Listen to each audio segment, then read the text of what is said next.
ऐसे जैसे बलमा नाचे मोर। सावन का महीना पवन करे शोर शोर, सावन का महीना पवन करे शोर। जिया रे झूमे ऐसे जैसे बलमा नाचे मोर।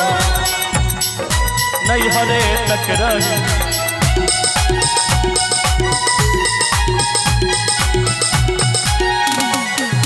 लैकांत में कहता पिया परदेश होई अब तैयारी के।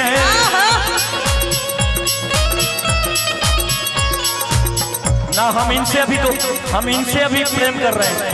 आप दोनों आदमी प्रेम करिए। अच्छा, एक्टिंग के साथ छोड़ेंगे न हम तेरा साथ हो साथी मरते दम तक।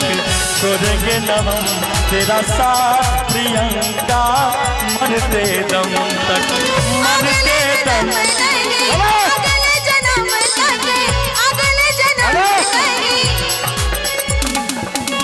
हेलो प्रियंका,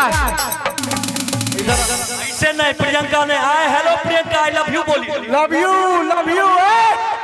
इधर कहीं रे, इधर आज तो इस मंच से इजहार भी हो। हेलो जे नहीं हमारे मुंह से